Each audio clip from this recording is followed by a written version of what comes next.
We're going to hero Canadian Whisky. It tends to be a little bit overlooked, especially in cocktails, but this drink is called the Toronto and was really made to highlight that quite nice mellow flavour that you get from Canadian Whisky. So we're going for Canadian Club 20-year-old. So this one does have a little bit of rye, a little bit of spice, but is still quite smooth and easygoing. Obviously 20 years old, so has been in barrels for that long, which means there's a nice oak influence to it as well. And what that is mixed with is Fernet Branca, which is a really strong flavour. It's part of a family called Amaros.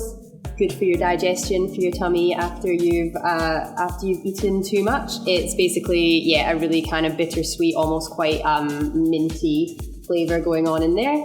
And then you've got your Angostura bitters. As I said, usually with cocktail bitters, it does just kind of lengthen your cocktail a little bit. And then some sugar syrup too, just to round it all out and provide a little bit of sweetness. This is probably the kind of drink that people tend to think of with American whiskey. You've got those kind of old fashions, Manhattans, more stirred down. Yeah. Is that a style that you like? It is a style that I like. I think that as I've gotten a little bit older, my palate's maybe gotten a little bit more bitter.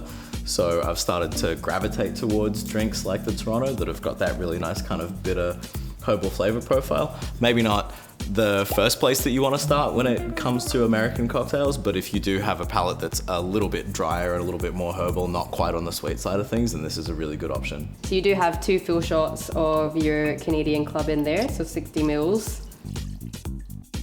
So then we've got 15 mils of the Fernet Branca. This is quite a fun cocktail ingredient. I think it can get overdone a little bit because it's a bit trendy and it is a really full-on flavour. But using it in this kind of scenario where you're just using it as like a little accent, I think works really well, especially to kind of highlight some of that, kind of like the bitter orange notes and things coming through from the whiskey as well.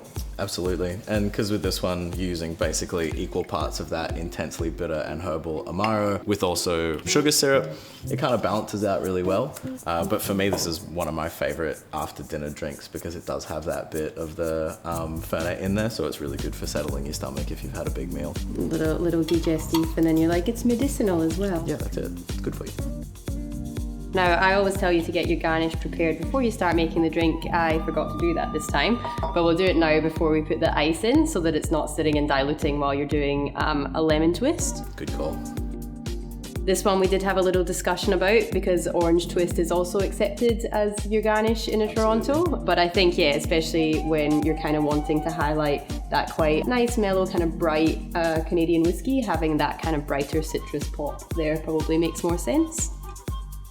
As always, you want to put as much ice in your mixing glass as you can fit. Then you want to stir it by putting the back of the bar spoon against the inside of the glass and just kind of pushing the ice around. This is actually Fred's bar spoon. Is there a reason you have such an ostentatiously long bar spoon? Because I'm way cooler than everyone else. Right. Yeah. It's the only way, how else are they going to tell? That's right. I mean, what else am I supposed to base my ego on if not the length of my bar spoon?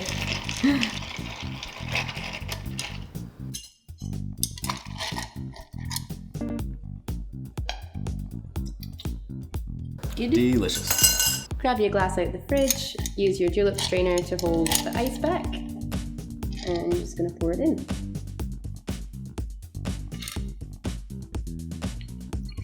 Combination of the Fernet and the bitters gives you a great colour with this one, doesn't it? It does, it's very pretty. Now we're just going to expel the oils over the top, so just give your twist a sharp fold over the top of your drink. And that'll just really brighten it up because obviously it's a pretty kind of boozy and full-on drink.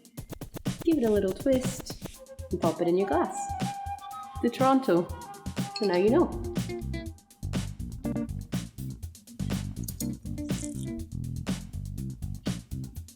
That's lovely. Thank you. Yeah. If you've liked what you've seen, please hit subscribe. If you reckon some of your friends could do with brushing up their cocktail skills, then give us a share on social media. And if you have any questions, let us know in the comments.